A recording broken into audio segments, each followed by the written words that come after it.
You can't grow food here. This isn't some country bumpkin neighborhood.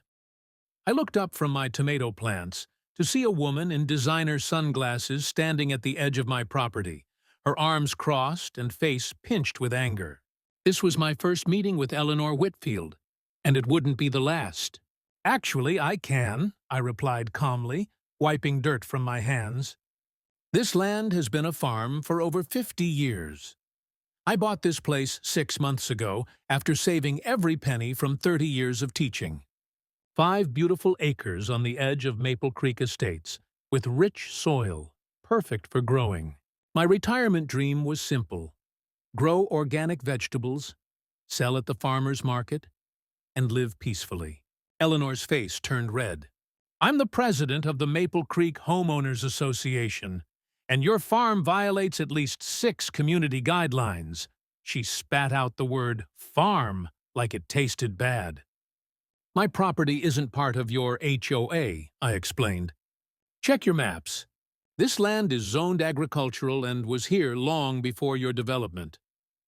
Nonsense, she said, pulling out her phone and snapping photos of my garden beds. These weeds are an eyesore. The neighbors are complaining about bugs and smells. This affects our property values. I stood up straight. These aren't weeds. They're organic vegetables worth thousands of dollars, and there are no bad smells. I don't even have livestock. Eleanor's eyes narrowed. We'll see about that. Expect official notice soon. She stomped away in her spotless white shoes. I shook my head and returned to my plants, but a knot formed in my stomach. I'd heard horror stories about power-hungry HOAs, but never expected to face one myself.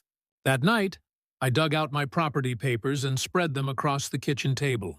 The deed clearly showed my 5 acres were outside HOA boundaries and zoned for agricultural use.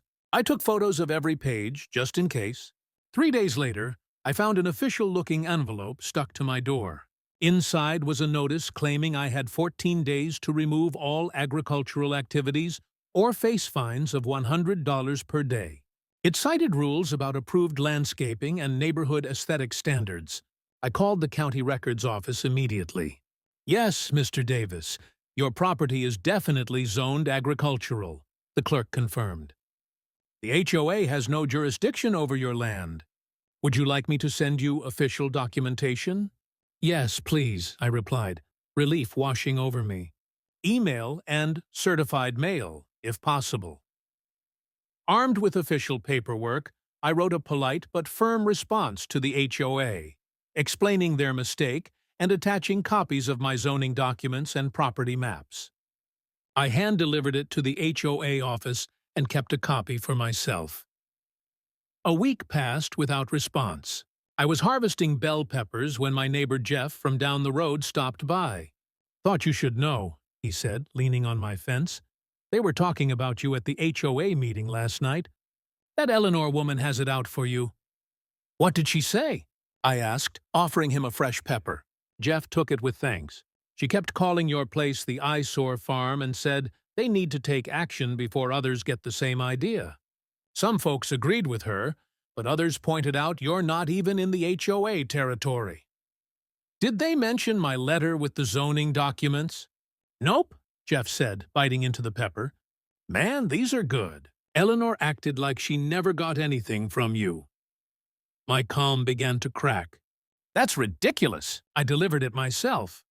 Watch your back, Jeff warned. She's got some board members wrapped around her finger. They're planning something. That evening, I installed 4 security cameras around my property. It cost more than I wanted to spend, but Jeff's warning left me uneasy. It was a good decision.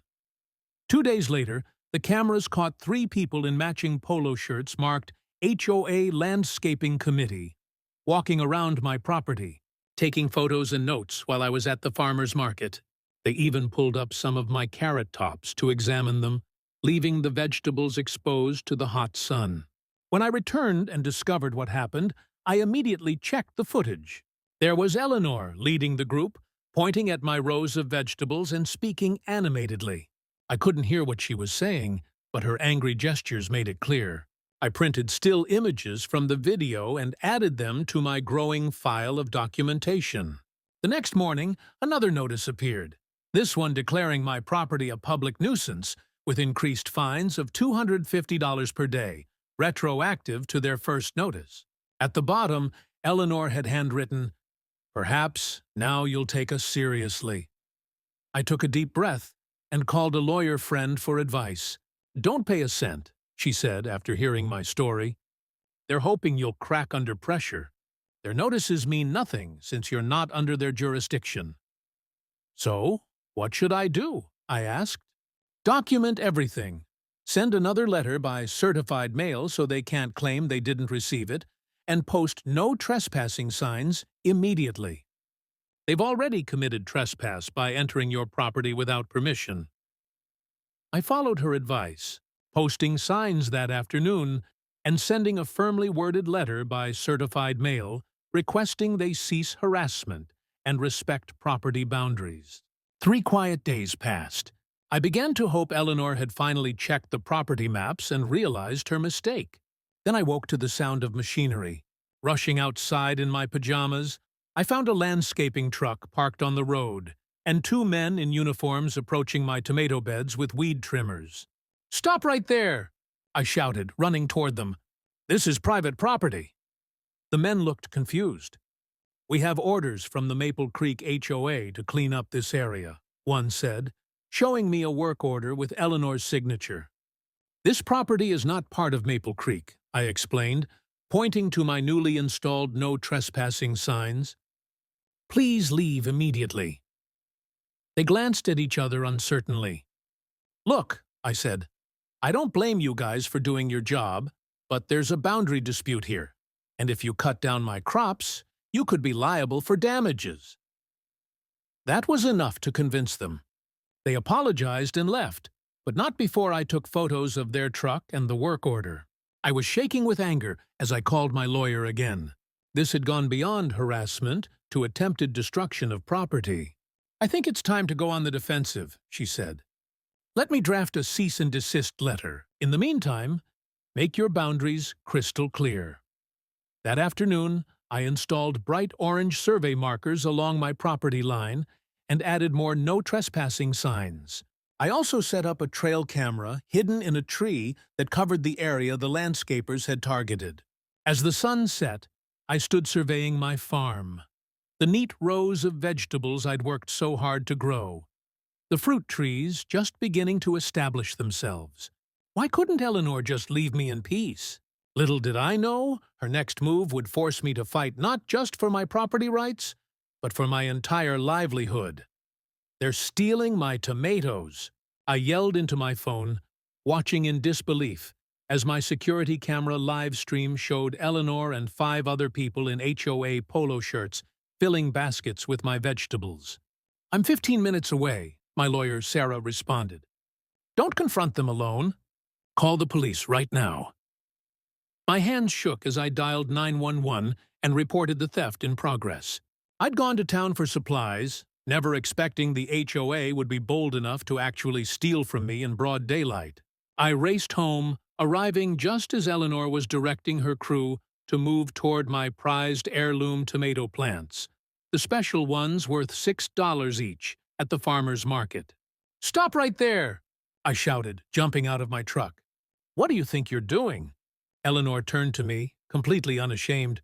6 baskets already overflowed with my vegetables: peppers, cucumbers, zucchini, and early potatoes, hundreds of dollars worth of produce I'd spent months growing. "Oh, we assumed, since you refused to maintain your yard properly, this food was going to waste," she said with a smug smile. "We're just helping ourselves to what you clearly don't value." Thomas Jenkins, the HOA treasurer, stood nearby, actually biting into one of my purple Cherokee tomatoes, juice dripping down his chin as he chewed my hard work. "This is private property," I said, pointing to my signs. "You're trespassing and stealing. I've called the police." "Don't be ridiculous," Eleanor laughed. "We're the HOA. We have every right to enforce community standards, and frankly, this eyesore needs to go." "My property isn't part of your HOA. I've shown you the documents, I said, my voice growing louder as anger and disbelief washed over me. Documents can be changed, Thomas said between bites of my tomato. We've already spoken to the county about rezoning this area. My stomach dropped. Could they actually do that? You need to leave immediately, I insisted, pulling out my phone and filming them. This is criminal trespassing and theft. Oh, please, Eleanor rolled her eyes. It's just some vegetables, not like they're worth anything. They're worth thousands to me. This is my livelihood. Should have thought about that before refusing to comply with our notices, she snapped. Maybe next time you'll take us seriously. They started walking toward the road, still carrying my produce. Eleanor turned and added, You'll be receiving another citation and fine for multiple violations. I suggest you comply quickly before things get worse. The threat in her voice was unmistakable. A police car pulled up just as the HOA group reached the road. Officer Martinez stepped out, looking confused at the scene. What's going on here? He asked. These people trespassed on my property and stole my crops, I explained, showing him my no trespassing signs. We did no such thing, Eleanor interrupted. We were conducting a routine inspection of community grounds and removing unhealthy plants that were attracting pests. My property is not part of their community, I insisted. I have documentation proving it's agriculturally zoned land outside HOA jurisdiction. Officer Martinez looked uncomfortable. Do you have that documentation available? Yes, in my house, I said. And I have security camera footage of them picking my vegetables without permission. We had every reason to believe we were acting within our authority, Thomas added smoothly. This is a simple misunderstanding. A misunderstanding doesn't fill 6 baskets with someone else's vegetables, I countered. Just then, Sarah pulled up in her car. I'm Mr. Davis's attorney, she announced, joining our group. And I strongly suggest the HOA members return all stolen property immediately and leave the premises. Eleanor's face hardened. We've done nothing wrong. Then you won't mind explaining that to a judge, Sarah replied coolly. Officer, my client wishes to press charges for trespassing and theft. Now, wait a minute, Thomas began, suddenly looking nervous. Officer Martinez sighed. Let's all calm down. First, I need to see the property documentation to determine jurisdiction. While I retrieved my papers, Sarah quietly filmed the baskets of vegetables and the HOA members. When I returned, Officer Martinez reviewed the documents. Based on these papers, this property does appear to be outside HOA boundaries, he concluded. Ms. Whitfield, your group needs to return any items taken from this property and leave immediately. Eleanor's face turned bright red. This is outrageous. We're trying to protect our community's values. By stealing my crops? I asked. They're not crops! They're weeds! She shouted. Officer Martinez raised his hand. Ma'am, please return the vegetables and leave the property now. Glaring at me, Eleanor instructed her people to put down the baskets. This isn't over, she hissed. After they left, Officer Martinez took my statement and collected copies of my security footage. I've dealt with this HOA before, he said quietly. They're known for pushing boundaries, but this goes beyond their usual tactics. Will you arrest them? I asked. I'll file the report, but the district attorney will decide whether to pursue charges. In the meantime, I suggest strengthening your security. After he left, Sarah and I surveyed the damage. Beyond what they'd harvested, many plants were trampled or broken. This is at least $2,000 in losses, I estimated, not counting future harvests from damaged plants. We need to respond forcefully, Sarah advised. I'll file for a temporary restraining order today, but they're escalating, and you need to be prepared for what if they're talking about rezoning. They're playing a long game. We need to get ahead of it. That evening, I emailed the county zoning board, requesting information about any pending rezoning requests for my area. I also called the local newspaper and invited a reporter to visit my farm. "Why is this newsworthy?" the editor asked skeptically. "Because the Maple Creek HOA is trying to force out a legally operating small farm by harassment, trespassing, and theft," I explained. "And I have it all on video." That got his attention. "We'll send someone tomorrow." I spent that night reinforcing my fencing and installing better lighting around the property. Sleep came in short bursts, as every noise had me checking the security cameras. The next morning, I found another notice taped to my mailbox. This one declared my property a biological hazard due to uncontrolled plant growth and insect breeding and threatened daily fines of $5,500. As I stared at this ridiculous escalation, my phone pinged with an email from the county zoning office. My stomach twisted as I opened it. "Dear Mr. Davis, this email confirms receipt of application HZR 2202247, requesting rezoning of parcels including your property from agricultural to residential. HOA public comment period begins in 30 days. They were actually trying to change the zoning from under me. How could they possibly succeed? The reporter from the local paper, Jenny Kim, arrived as I was still processing this news. She was younger than I expected, but asked sharp questions and took plenty of photos, especially of the damaged crops. "Mind if I see the security footage?" she asked. I played the video of Eleanor and her crew helping themselves to my vegetables. Jenny's eyes widened. "And they just took whatever they wanted? That's brazen." "They seem to think they're above the law," I said. She took notes rapidly. "I'd like to interview some neighbors, too, get both sides." "Please do," I encouraged. "The truth is all I want." After she left, Sarah called with news about the restraining order. "We have a hearing scheduled for next week," she said. "But there's something else." I looked into that rezoning application. Guess who submitted it 3 weeks ago? "Eleanor?" I guessed. "Close. Thomas Jenkins, and you won't believe who he's related to. His brother-in-law is County Commissioner Williams." The pieces clicked into place. So that's why they're so confident. Exactly. This isn't just an HOA overstepping boundaries. This is a coordinated attempt to force you out. I sat down heavily, suddenly understanding the full scale of what I was facing. "So what do we do?" "Fight on multiple fronts," Sarah advised. "The restraining order, the police report, the media coverage, and we challenge the rezoning application directly."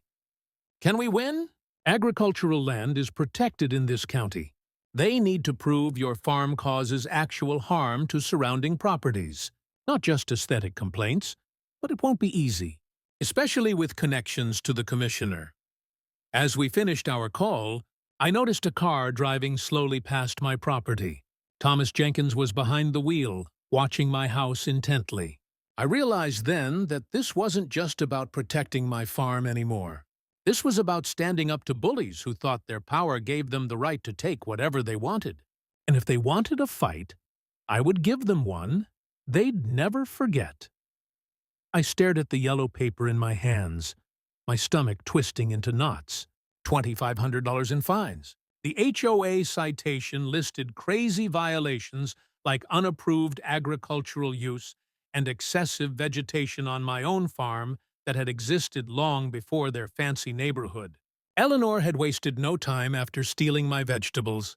The paper demanded I rip out my crops and install approved residential landscaping within 30 days or face more fines. My hands shook with anger as I called Sarah Johnson, a lawyer friend who specialized in property rights. She arrived that afternoon, her face growing increasingly concerned as she reviewed the citation. "This is complete nonsense," she said, spreading out county maps on my kitchen table. "Your property is clearly marked as agricultural land. It's been zoned that way for over 50 years. We spent hours digging through my property documents, finding the exact paragraph that stated my farm was grandfathered in and exempt from any future development restrictions. Sarah's eyes lit up when she found it. "This is gold," she said, pointing to the legal language. "They have absolutely no authority over your land. None.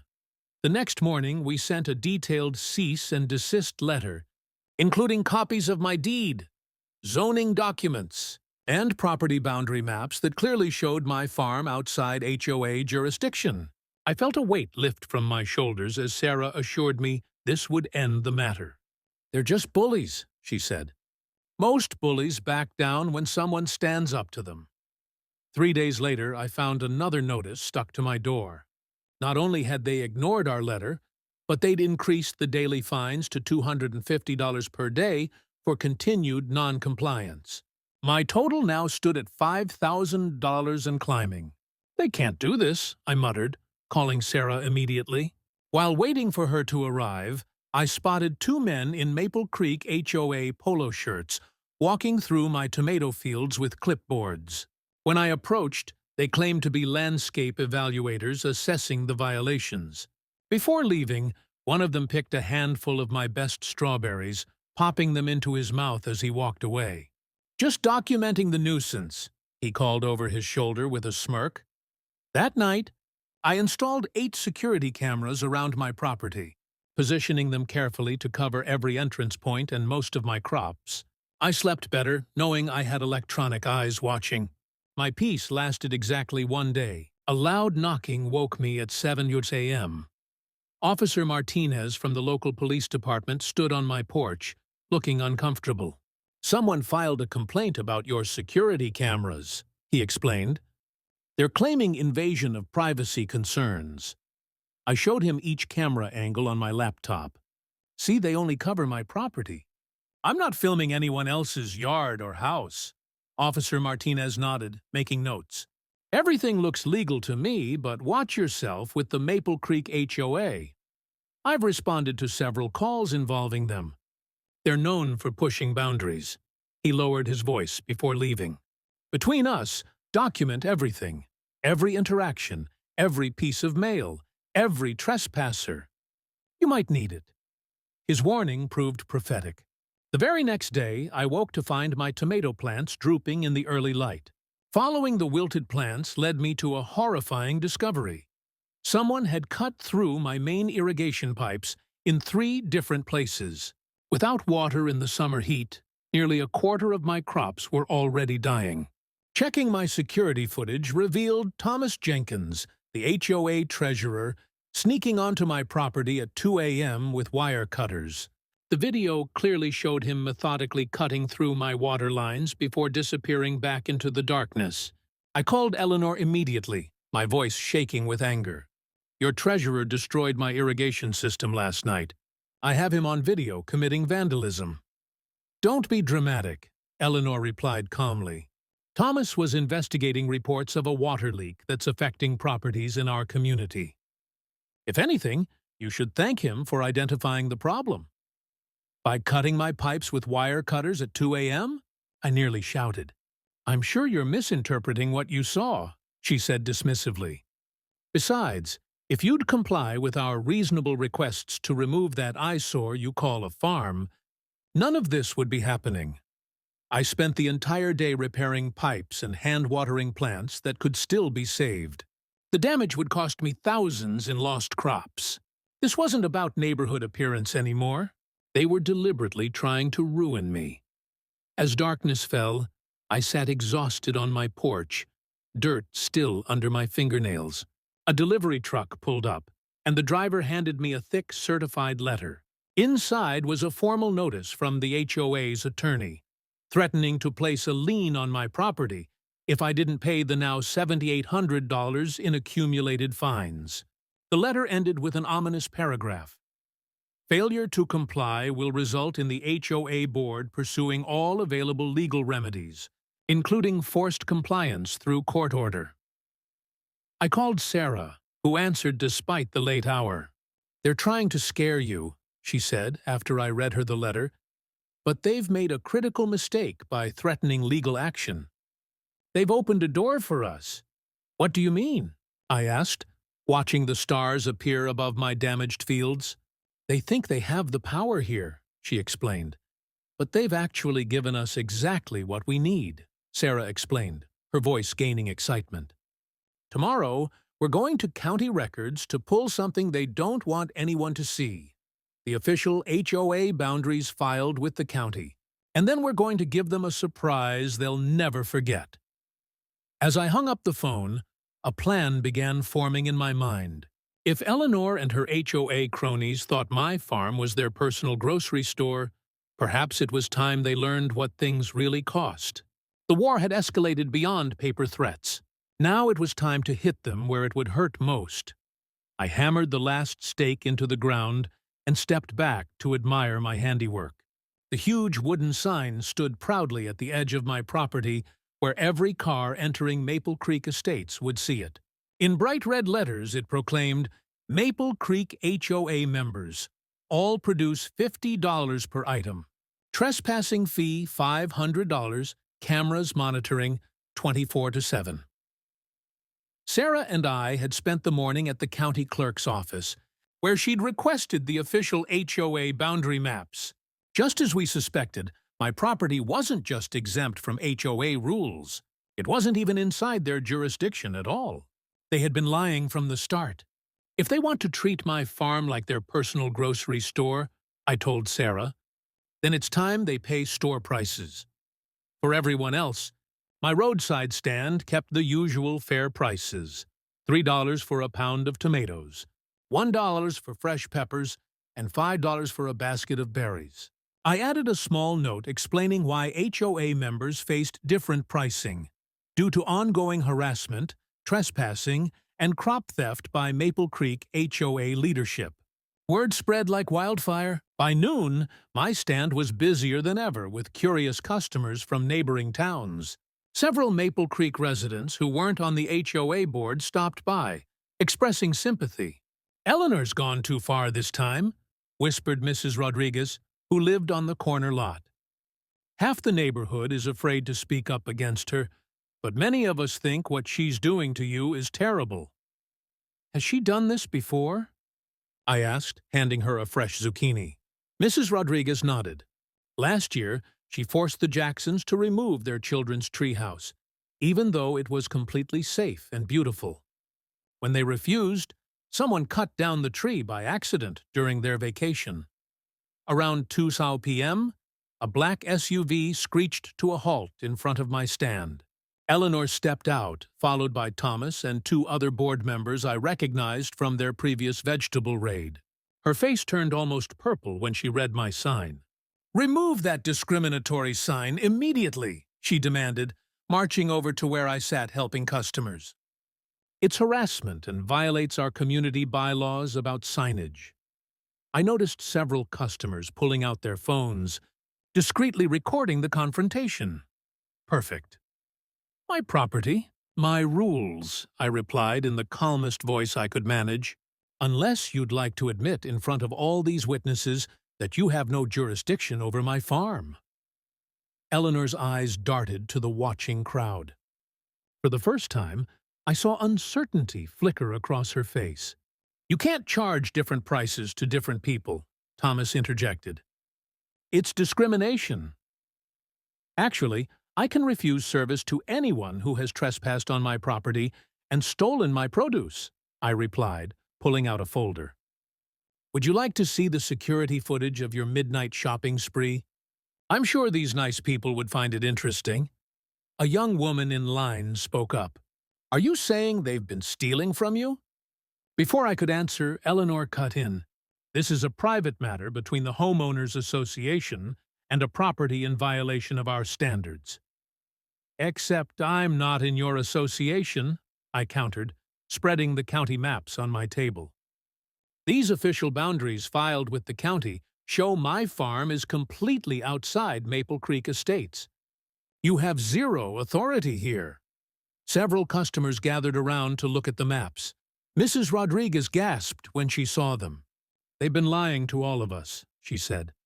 "The HOA newsletter claimed your farm was breaking association rules, but you're not even in our boundaries." Eleanor's face twisted with rage. "This isn't over," she hissed, grabbing Thomas by the arm and dragging him back to the SUV. "You'll regret making an enemy of me." As they drove away, a small cheer went up from the watching crowd.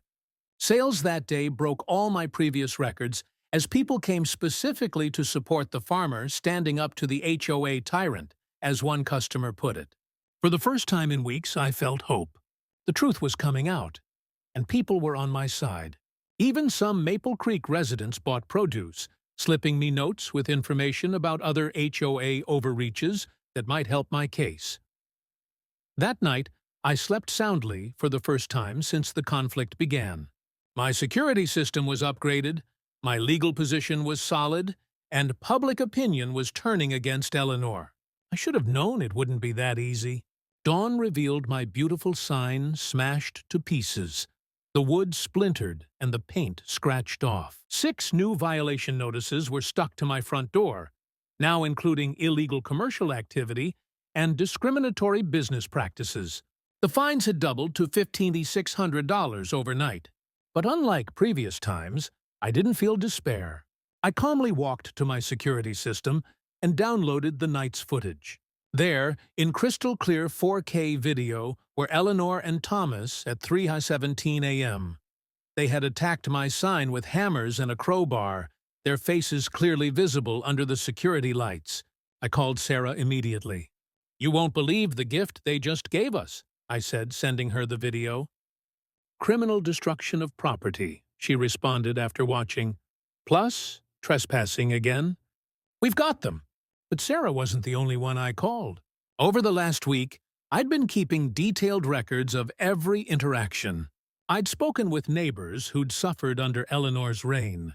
I documented every stolen vegetable, every threatening letter, every lie about jurisdiction. Around noon, a van from the local news station pulled up. The reporter, Kelly, had been investigating HOA abuses across the county and couldn't believe her luck when I reached out with video evidence.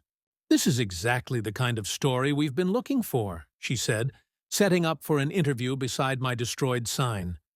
HOAs wield enormous power with little oversight. Your case could shine a light on abuses happening everywhere. We were halfway through the interview when Eleanor's SUV appeared again. She slammed on the brakes when she saw the news van, nearly causing an accident on the quiet road. "You're trespassing!" she shouted, storming toward us before noticing the camera. Her demeanor instantly changed. "I mean, we're simply trying to maintain community standards for everyone's benefit." "Ms. Whitfield," Kelly called out, "would you care to explain why security footage shows you destroying private property at 3 a.m.? Eleanor froze. "That's a ridiculous accusation. I was home asleep." "We have the video," I said quietly. "Just like we have videos of you stealing produce, cutting my irrigation lines, and trespassing repeatedly. And would you like to explain why you've been claiming jurisdiction over this property when county records clearly show it's outside your HOA boundaries?" Kelly added. Eleanor's face went from red to white. Without another word, she turned and fled back to her vehicle, speeding away so fast she left tire marks. My phone rang 20 minutes after the news crew left. It was Sarah. "The news piece is already getting attention," she said excitedly. 3 other farmers around other HOAs have come forward with similar stories. The county commissioner just called me asking for copies of all our evidence. "So, what happens now?" I asked, surveying my damaged crops and destroyed sign. "Now," Sarah's voice took on a tone I hadn't heard before. Absolute confidence. "Now, we have enough. It's time to take them to court. We're filing first thing tomorrow morning. Criminal charges against Eleanor and Thomas personally, plus a civil suit against the entire HOA board for harassment, fraud, property damage, and theft." As I hung up the phone, I noticed something unexpected. Several cars pulling up to my farm. But these weren't HOA board members or news crews. They were regular Maple Creek residents, led by Mrs. Rodriguez. "We saw what happened," she said. "We're here to help rebuild your sign and save whatever crops we can." She hesitated. "We've called an emergency HOA membership meeting for tonight. Most of us had no idea what Eleanor was doing in our name." As neighbors I'd never met worked alongside me to repair my farm, I realized this fight had become bigger than just me against Eleanor. It had become about standing up to bullies everywhere who abuse power simply because they think nobody will challenge them. Tomorrow would bring the courthouse and the beginning of legal proceedings, but for today, the tide had finally turned. "All rise," the bailiff's voice boomed through the courtroom as Judge Harriet Thompson entered. I wiped my sweaty palms on my pants, stomach in knots. This wasn't just about fines anymore. This was about saving my family's farm legacy. Eleanor Whitfield and the HOA board members sat across the aisle, looking smug in their matching business attire. Thomas Jenkins even had the nerve to wink at me.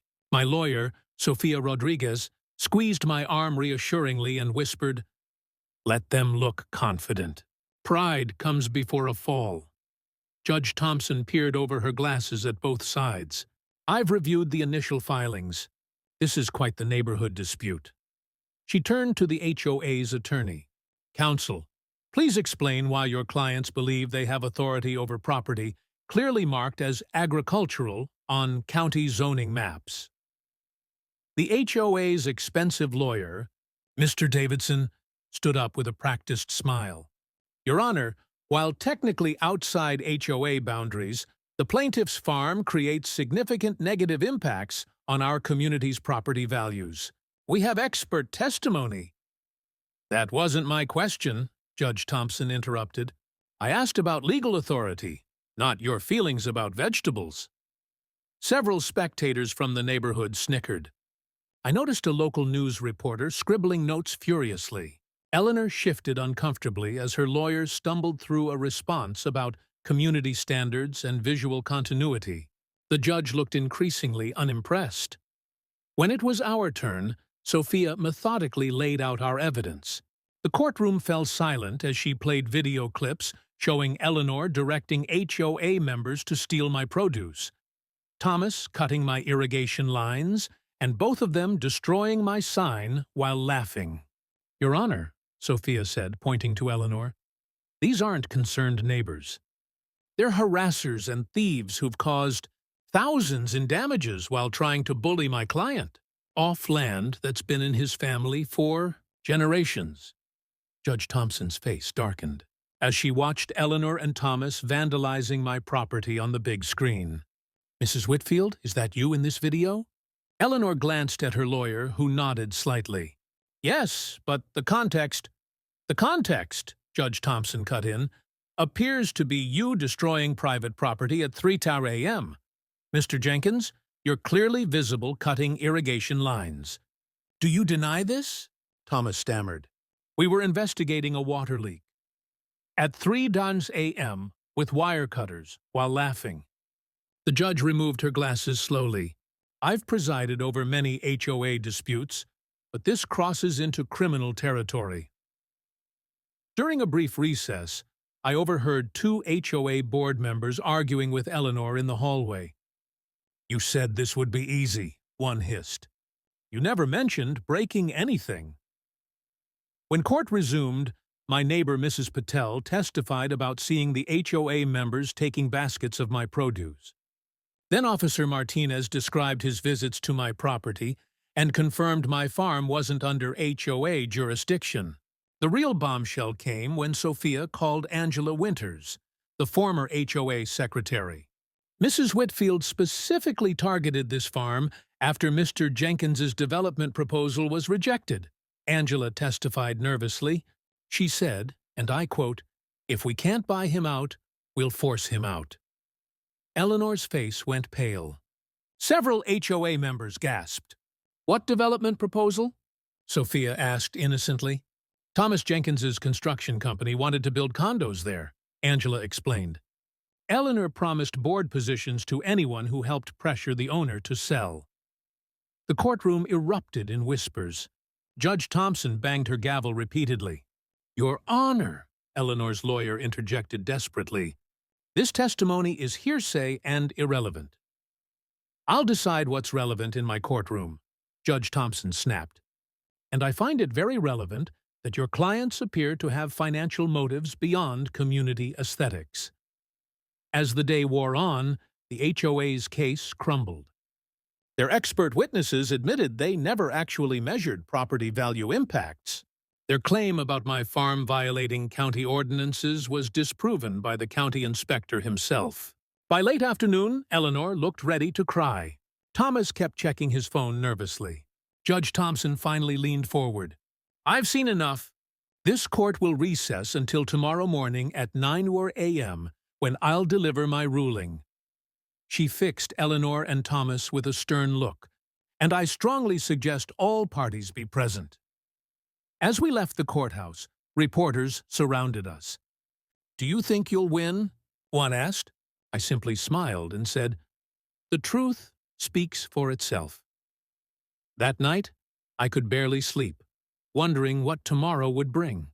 Would the judge see through Eleanor's lies? Would my farm survive this attack? And most worrying, even if we won, would the harassment ever truly stop? Bright and early, I parked my truck outside the courthouse. A small crowd had gathered. Neighbors, farmers from nearby properties, even some curious HOA members. The local newspaper photographer snapped pictures as I walked up the steps with Sophia. "Ready for this?" she asked. Before I could answer, I spotted Eleanor huddled with her lawyer near the entrance. She looked like she hadn't slept at all. Our eyes met briefly, and for the first time I saw something new in her expression. Fear. Inside the packed courtroom, Judge Thompson wasted no time. After reviewing all evidence and testimony, this court finds overwhelmingly in favor of the plaintiff. She adjusted her glasses. The Maple Creek HOA has no legal authority over this agriculturally zoned property. Further, the actions taken against the plaintiff constitute harassment, trespassing, vandalism, and theft. Eleanor's shoulders slumped visibly. Thomas stared at the floor. The HOA is ordered to pay $43,500 in damages for destroyed crops, irrigation systems, emotional distress, and legal fees, the judge continued. Additionally, I'm issuing a permanent injunction prohibiting any HOA member from entering the plaintiff's property without written permission. Judge Thompson wasn't finished. More concerning are the criminal aspects of this case. I'm referring this matter to the district attorney for potential charges of criminal mischief, theft, and conspiracy. She looked directly at Eleanor and Thomas. The court sees evidence of potentially fraudulent HOA operations that warrant investigation. As the gavel fell, the room burst into conversation. Several HOA board members immediately distanced themselves from Eleanor, loudly proclaiming they never knew about the midnight vandalism. Outside, the media swarmed us. "How does it feel to win?" a reporter asked, shoving a microphone in my face. "This wasn't about winning," I replied honestly. "It was about protecting a way of life that matters, growing food and preserving farmland." Later that afternoon, I was picking green beans when a car pulled up. To my surprise, Angela Winters stepped out, looking nervous. "I came to apologize," she said, "and to tell you there's an emergency HOA meeting tonight. Eleanor and Thomas were forced to resign. The board wants to make things right." I nodded skeptically. "That's good to hear." "There's more," Angela continued. "Many residents are furious about having to pay the settlement from our reserve funds. They never knew what Eleanor was doing." She hesitated. "Some of us actually moved here because we wanted to be near a working farm. We loved the idea of fresh produce nearby." 2 days later, the new interim HOA president, Mr. Ramirez, knocked on my door with a formal written apology and an unusual proposal: a community garden partnership between my farm and interested Maple Creek residents. "Many folks would love to learn farming skills," he explained. "We could provide volunteer labor and resources in exchange. Maybe residents could share in some produce, properly, with permission this time." I considered this carefully. The work was getting harder as I got older, and extra hands would help. "Let me think about it," I told him. That evening, as I watered my recovering tomato plants, I spotted a familiar figure walking hesitantly up my driveway. Eleanor Whitfield looked different. No designer clothes, no clipboard, no entourage. She stopped at a respectful distance. "I sold my house," she said without preamble. "I'm moving next month." I waited, saying nothing. "Thomas Jenkins promised me a big commission if I helped pressure you to sell," she admitted, staring at the ground. My real estate business was failing. I was desperate. She looked up, meeting my eyes. "It doesn't excuse what I did." "I'm sorry." Her apology surprised me, but the damage was done. "I hope you find peace somewhere else," was all I could say. After she left, I sat on my porch, watching the sunset over my fields. The district attorney had called earlier. Eleanor and Thomas would face criminal charges, but most board members were cooperating witnesses now. A week later, I posted a new sign at the edge of my property. "Community garden lessons, Saturdays 9 a.m., all welcome." The first Saturday, I expected maybe 3 or 4 people. Instead, 25 showed up, including Mr. Ramirez and several families with excited children. "Where do we start?" a teenage boy asked eagerly. I handed him a seedling. "We start by growing something new." By summer's end, my farm had transformed. Neighbors who once complained now brought homemade lemonade to Saturday work parties. Children who'd never seen vegetables growing now proudly showed off their pumpkin patches. The roadside stand became a community gathering spot. One evening, as volunteers helped harvest a bumper crop of corn, Mr. Ramirez approached me. "The HOA voted unanimously on something today," he said, handing me an official-looking document. "We've created a permanent easement in our bylaws recognizing your farm's agricultural status and right to operate. No future board can ever challenge it." I felt a lump in my throat as I read the paper. After all the fights, after all the damage, something beautiful had grown from the conflict. Sometimes the hardest battles lead to the most unexpected victories. My farm hadn't just survived. It had become the heart of a community that finally understood what I had always known: that growing things together builds connections stronger than any HOA rule could ever break. As I surveyed the patchwork of gardens now thriving across my property, I realized I gained something I never expected from this fight. Not just neighbors, but friends who valued what this land truly offered. The farm that Eleanor had once called an eyesore was now Maple Creek's most treasured feature, and that was a harvest worth fighting for.